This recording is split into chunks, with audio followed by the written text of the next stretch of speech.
कृष्ण, श्री शिवाय नमस्तभ्यम। आप सभी का दिन शुभ हो। आज दिनांक है 2 मार्च और दिन है रविवार। आज आप सुनेंगे फाल्गुन मास महात्म्य के 18वें दिन की कथा। उससे पहले आज भी आपको भक्त चोखा मेला जी की एक बहुत ही सुंदर कथा सुनाते हैं। कुछ समय बीतने पर मंगलवेढ़ा गांव की सीमा पर सुरक्षा के लिए बहुत बड़ी दीवार बांधने का काम निकल आया। मुगलों का शासन था और आसपास के क्षेत्रों से सख्ती और जोर जबरदस्ती करके मजदूरी हेतु आदमी लाना अब सैनिकों ने शुरू कर दिया। उसमें संत चोखा मेला को भी पकड़ा गया। बाबा कहने लगे, हमको भगवान के धाम से बाहर मत लेकर जाओ। यहाँ पंढरपुर के अंदर जो मिले वो काम मैं करने को तैयार हूँ। लेकिन किसी ने भी उनकी बात नहीं सुनी। दीवार बनाने का काम आरंभ हुआ। संत चोखा मेला का शरीर तो मंगलवेढ़ा में था, लेकिन मन से वे भगवान के पास पंढरपुर से ही रहते। एक रात्रि में सारे मजदूर श्रमित होकर थक कर दीवार से लगकर सो गए और उसी रात्रि में भयानक तूफान आ गया। उनकी नींद खुलने से पहले दीवार गिर गई और सबका शरीर छूट गया। उसमें संत चोखा मेला भी थे। पंढरपुर में वार्ता आई। सभी परिवारों और संतों को बड़ा दुख हुआ। नामदेव जी उस समय पंजाब से वापस पंढरपुर आ रहे थे। नामदेव आने पर उनका सर्वत्र जय जयकार हुआ। वहां पर सब संतों के दर्शन नामदेव जी को प्राप्त हुए और फिर नामदेव जी सबकी कुशल मंगल पूछने लगे। उन्होंने एक वारकरी भक्त से पूछा, चोखा मेला काका नहीं दिख रहे, वो कहाँ पर हैं? वह वारकरी रोने लगा। रोते रोते कहने लगा, नाम, हमारे चोखा मेला काका हमको छोड़कर चले गए। नामदेव जी को संत के विरह से बहुत दुख हुआ। नामदेव बहुत देर तक चोखा बाबा को याद कर करके रोते रहे। किसी तरह संभल कर वे सोचने लगे कि हम चोखा मेला के परिवार के सदस्यों से अब कैसे मिलें, उनको सांत्वना हम कैसे देंगे।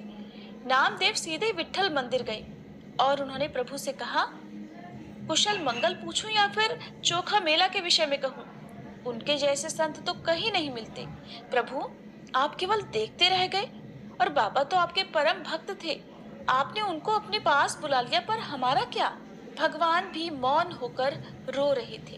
प्रभु ने कहा, चोखा मेला जगत में आए और अपना काम करके चले गए, पर सत्य कहूं तो वे आए भी नहीं और गए भी नहीं। शरीर का वस्त्र क्या चोखा मेला है क्या? नाम, तुम तो ये सत्य जानते हो। चोखा मेला तो भक्तों का निर्मल प्रवाह है। वे आए भी नहीं और गए भी नहीं। नामदेव, मेरी एक इच्छा है जो अब तुम्हें पूर्ण करनी है। तुमसे विनती करता हूँ। नामदेव जी ने कहा, प्रभु आप तो आज्ञा करें। नाम, चोखा मेला की भक्ति का आदर्श संसार में अमर रहे, ऐसी हमारी इच्छा है। उनके जैसे संतों के कारण ही तो हमारी भगवत्ता है। नाम, अब तुम मंगलवेढ़ा जाओ और संत बाबा की अस्थियां लेकर आओ और हमारे सामने मंदिर के महाद्वार पर उनकी समाधि बनवाओ।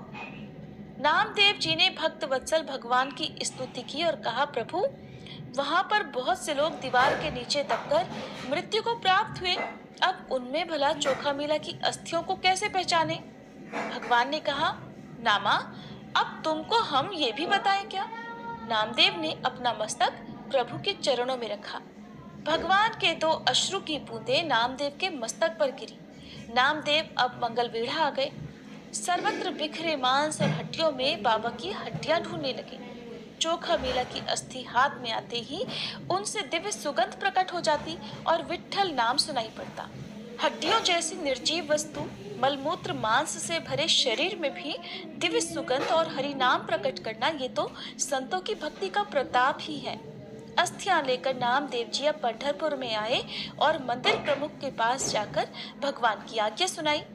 मंदिर प्रमुख को इस बात पर विश्वास नहीं हुआ और उन्होंने समाधि के लिए जगह देने से मना कर दिया। दूसरे दिन नामदेव जी के साथ कुछ वारकरी संत और चोखा मेला के परिवार के सदस्य भी मंदिर प्रमुख के पास गए और समाधि के लिए जगह देने की विनती करने लगे। इतने सबको देखकर मंदिर प्रमुख कुछ डर गए और उस समय उनको चालाकी सूझी। उन्होंने सोचा, ये सब तो दरिद्र हैं, इनसे बड़ी रकम मांग लेता हूँ तो ये चले जाएंगे। तो उसने कहा, मैं आपको जगह देता हूँ, पर महाद्वार की जगह है, महंगी है। आप लोग 1 सहस्त्र स्वर्ण मुद्राएं लाकर दो तो कुछ बात बनेगी। सारी संत मंडली ये सुनकर निराश होकर लौट गई। मुझे मेरे काम में सफलता मिल गई ये सोचकर अब मंदिर प्रमुख घर आए। दोपहर का भोजन आया। बढ़िया बढ़िया व्यंजन थाली में उनकी पत्नी ने परोसे। उन्होंने थाली से रोटी उठाई और मुख में डालने गए तो मुख में आ गई स्वर्ण मुद्रा। खीर की कटोरी मुख की ओर लेकर गए तो वो भी मुद्राओं से भर गई। मुख में डालने के लिए निवाला उठाते तो स्वर्ण मुद्रा और नीचे रखते तो फिर से अन्न हो जाता। पानी पीने के लिए प्याला उठाया तो उस पे भी स्वर्ण मुद्रा। अब वो परेशान हो गया और क्रोध में जाकर नरम गद्दी पर जाकर विश्राम करने लेट गया। उसके शरीर में कुछ कठोर लगा। उठकर देखा तो वो तो स्वर्ण मुद्राओं पर सोया हुआ था। अब उसको समझ में आ गया कि हमने संतों को जगह देने से मना किया तो हमारे कारण संतों को कष्ट हुआ था। इसी कारण आज मेरा ये हाल हुआ है। अब उसने पगड़ी पहनी और सीधा भागकर नामदेव जी के चरणों में जाकर गिर पड़ा और कहा कि हमसे अपराध हो गया है संत महाराज, हमको क्षमा कर दीजिए। आपका सामर्थ्य जानकर भी हमने आपकी बात नहीं मानी। आप संत चोखा मेला की समाधि का निर्माण कार्य आरंभ करें। नामदेव जी ने उन्हें उठाया और प्रति नमस्कार किया। उनकी आंखों में आंसू आ गए और संत चोखा मेला की समाधि महाद्वार में भगवान के सामने बांध दी गई। संत मंडली और भगवान पांडुरंग को परमानंद हुआ। अब तो प्रभु के नेत्रों के सामने सदा सदा के लिए संत चोखा मेला जी विराजमान हो गए। सभी मिलकर प्रेम से बोलिए, भक्त वत्सल भगवान की जय, श्री संत चोखा मेला जी की जय। ये थी चोखा मेला जी की कथाएं। अब सुनिए फाल्गुन मास महात्म्य का आज का अध्याय। श्री व्यास जी धर्मराज युधिष्ठिर से कहते हैं कि हे राजन, जो लोग राम राम राम इस मंत्र का उच्चारण करते हैं, खाते पीते सोते चलते और बैठते समय, सुख में या दुख में राम मंत्र का जाप करते हैं, उन्हें दुख दुर्भाग्य आदि व्याधि का भय नहीं रहता। उनकी आयु संपत्ति और बल हर दिन बढ़ते रहते हैं। राम का नाम लेने से मनुष्य भयंकर पाप से भी मुक्त हो जाता है। वह नरक में नहीं पड़ता और अक्षय गति को प्राप्त होता है। इस प्रकार श्री राम जी ने तीर्थोद्धार का सब कार्य पूरा कर ब्राह्मणों की परिक्रमा करके उन्हें प्रणाम किया और गाय घोड़े भैंस और रथ आदि बहुत से दान देकर वे अपनी सेना सहित वापस लौट आए। क्रमशः पहले अयोध्या नगरी में आकर उन्होंने बहुत लंबे समय तक राज्य किया। धर्मराज युधिष्ठिर ने पूछा, हे मुनि, कलयुग प्राप्त होने पर संसार में किस तरह का भय होता है, ये भी बताइए। तब व्यास जी बोले, हे राजन, कलयुग में लोग झूठ बोलने वाले और साधु पुरुषों की निंदा करने वाले होंगे। वे सभी लुटेरों के काम करने वाले और पितृभक्ति से दूर होंगे। अपने ही गोत्र की स्त्रियों से रमण करने वाले और चपलता के ही चिंतन में सदा तत्पर रहेंगे। एक दूसरे के विरोधी, ब्राह्मणों से द्वेष करने वाले और शरणागतों का वध करने वाले होंगे। कलयुग आने पर ब्राह्मण वेद भ्रष्ट हो जाएगा, अहंकारी, वैश्योचित आचार, कृषि, गोरक्षा और वाणिज्य में लीन होने लगेगा और संध्या कर्म का लोप करने वाले होने लगेंगे। शांति कर्म में शूरता की डींग मारने वाले और भय प्राप्त होने पर अत्यंत दीन होंगे। श्राद्ध और तर्पण से लोग दूर रहेंगे।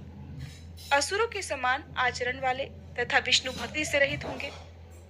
दूसरों के धन हड़पने की इच्छा वाले और सूदखोर होंगे। ब्राह्मण बिना नहाए भोजन कर लेंगे। क्षत्रिय युद्ध का नाम सुनकर दूर भागेंगे। कलयुग में सब लोग दुष्ट वृत्ति वाले और मलिन होंगे, मदिरा पिएंगे और जो यज्ञ के अधिकारी नहीं है ऐसे लोगों से भी यज्ञ करवाएंगे। स्त्रियां अपने पति से द्वेष करने वाली और पुत्र पिता से वैर रखने वाले होंगे। कलयुग के क्षुद्र मनुष्य भाई से शत्रुता रखेंगे, भाई ही भाई का दुश्मन होगा। ब्राह्मण धन इकट्ठा करने में संलग्न रहेंगे और गाय का दूध, दही और घी बेचा करेंगे। कलयुग में गौएं प्रायः दूध नहीं देती हैं, वृक्षों में कभी फल नहीं लगते हैं। लोग अपनी कन्याओं को बेचने वाले होंगे, विष और रस को बेचा करेंगे। कलयुग के ब्राह्मण वेद बेचने वाले होंगे। स्त्रियां 11 वर्ष की आयु में ही गर्भ धारण कर लेंगी। प्रायः लोग एकादशी के उपवास से रहित होंगे। तीर्थ सेवन में ब्राह्मणों की प्रवृत्ति नहीं होगी। ब्राह्मण अधिक खाने वाले और अधिक सोने वाले होंगे। सब लोग कुटिल वृत्ति से अपनी जीविका चलाने वाले और वेदों की निंदा में तत्पर रहेंगे। सन्यासियों की निंदा करेंगे और परस्पर एक दूसरे को छलने वाले होंगे। कलयुग में छुआछूत के दोष को नहीं मानेंगे। क्षत्रिय लोग राज्य से वंचित होंगे और म्लेच्छ राज्य करेंगे। प्रायः सभी विश्वासघाती, गुरुद्रोही, मित्रद्रोही और शिष्णोदर परायण होंगे। महाराज, कलयुग आने पर चारों वर्ण के लोग एक हो जाएंगे और ये मेरा वचन झूठा नहीं होगा। कलयुग आने पर सभी ब्राह्मण अपने स्थान से भ्रष्ट हो जाएंगे। वे बलवान पक्ष को ग्रहण करेंगे और पक्षपाती होंगे और वेद भ्रष्ट हो जाएंगे। प्राचीन काल में श्री ब्रह्मा, विष्णु और शिव आदि देवताओं ने धर्मारण्य तीर्थ को स्थापित किया था।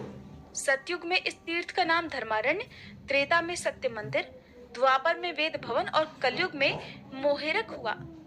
जो मनुष्य श्रद्धा पूर्वक सब पापों का नाश करने वाले धर्मारण्य महात्म्य को सुनता है, वह मन, वाणी और शरीर से होने वाले त्रिविध पातक का नाश कर देता है।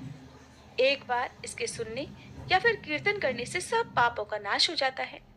स्त्री हो या पुरुष, जो भी भक्ति पूर्वक इसे सुनता है वह कभी भी नरक का दर्शन नहीं करता है। ऐसा कहकर श्री व्यास जी वहां से चले गए और धर्मराज युधिष्ठिर ने उन्हें प्रणाम किया। श्री सूत जी कहने लगे, हे तपोधनो, एक समय महातेजस्वी मार्कंडे मुनि तीर्थ यात्रा का फल पाकर नर्मदा नदी के तट पर बैठे हुए थे। वहीं उनका दर्शन करने के लिए बहुत से ऋषि महर्षि आए हुए थे, जिनमें पुलत्स्य, वशिष्ठ, मरीचि, भरद्वाज, कश्यप, पराशर, कात्यायन मुनि, गौतम, शंख, लिखित, दक्ष, कात्यायन आदि थे। उसी समय तीर्थ यात्रा का फल सुनकर धर्मपुत्र युधिष्ठिर वेद वेत्ता और ज्ञानी ब्राह्मणों तथा अपनी प्रिया द्रौपदी के साथ नर्मदा तट पर मार्कंडे मुनि के आश्रम में आए। वहां पहुंचकर उन्होंने भाइयों सहित 3 बार मुनि की परिक्रमा की और उन्हें साष्टांग प्रणाम करके बैठ गए।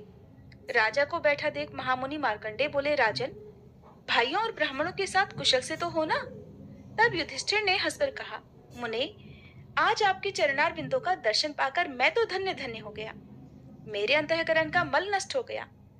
तीनों लोकों में प्रवाहित होने वाली गंगा, यमुना और सरस्वती, गंगाद्वार, हिमालय, कुब्जार्क, ब्रह्म योनि, उग्र तीर्थ, कनखल, केदार, भैरव क्षेत्र, नैमिषारण्य, कुरुक्षेत्र, पुष्कर इत्यादि पवित्र तीर्थों को छोड़कर आप किस प्रयोजन से केवल महानदी नर्मदा का ही सेवन करते हैं? इस बात को हम सब लोग सुनना चाहते हैं। हे मुनिवर, आप कृपा करके इस रहस्य को बताइए। मार्कंडेय मुनि बोले, राजन, पूर्व काल की बात है। चंद्रवंश में पुरुरवा नाम से विख्यात एक चक्रवर्ती राजा हुए थे। वे स्वर्गलोक का शासन करने वाले इंद्र की तरह पूरी पृथ्वी का पालन करते थे।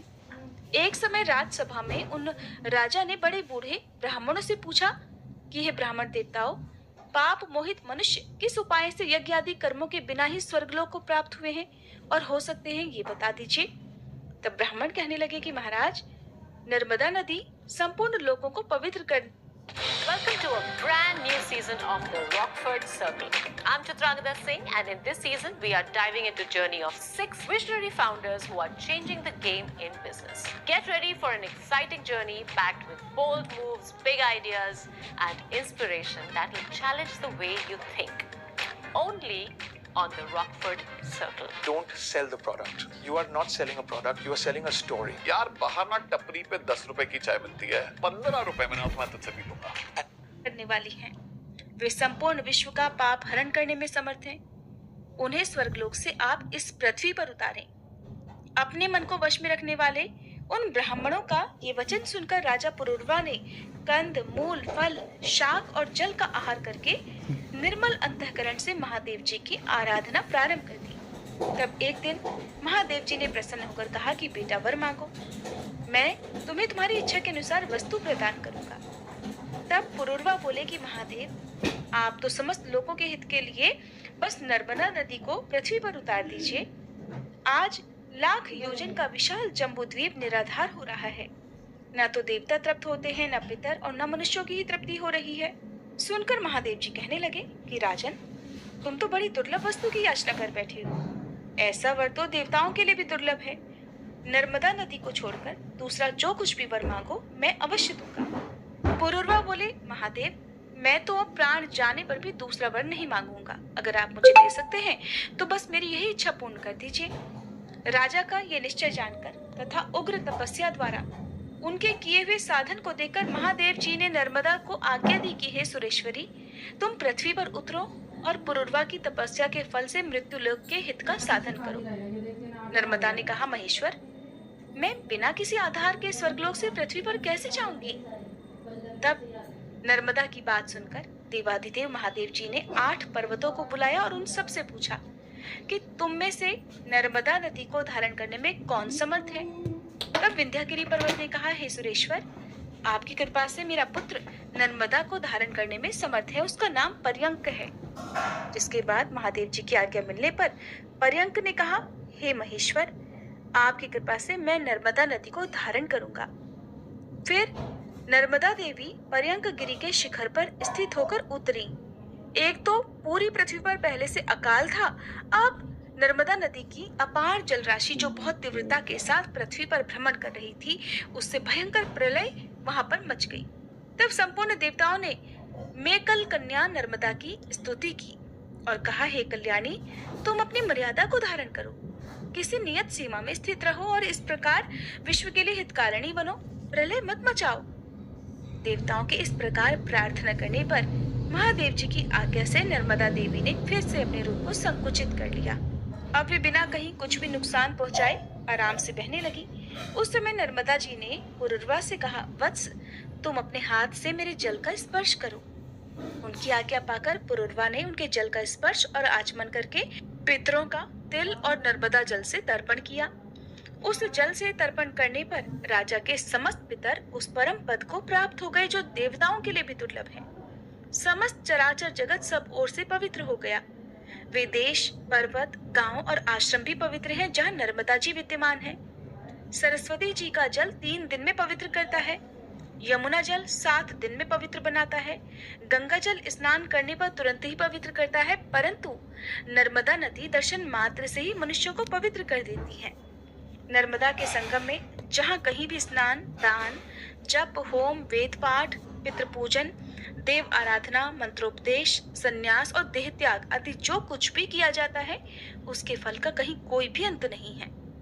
वैशाख, माघ या फिर कार्तिक की पूर्णिमा को, विषुव योग में, संक्रांति के समय, व्यतिपात और वैधृति योग में, अमावस्या में, तिथि की हानि और वृद्धि के दिन, मनवादी, युगादि और कल्पादि तिथियों में, माता पिता के क्षययाम में, नर्मदा तटवर्ती ओंकार भृगु क्षेत्र और विशेषतः संगम में जो सहस्त्र, शत अथवा 1 गोदान और संपूर्ण महादान करता है, तथा जो श्रेष्ठ मनुष्य नर्मदा में स्नान, दान, जप, होम और पूजन आदि करता है, वह अश्वमेध यज्ञ का फल प्राप्त करता है।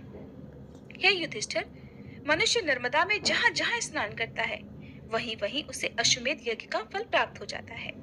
जो मनुष्य प्रातःकाल उठकर नर्मदा का कीर्तन करता है, उसका 7 जन्मों का किया हुआ पाप उसी क्षण नष्ट हो जाता है। और जहाँ संगम और बाण लिंग से युक्त नर्मदा नदी स्थित है, वहाँ स्नान करके मनुष्य अश्वमेध यज्ञ का फल पाता है और अंत में शिव धाम को जाता है। जय भोलेनाथ। आज के अध्याय में बस इतना ही। इसके आगे की कथा आप सभी आने वाले अध्याय में जरूर सुनिएगा।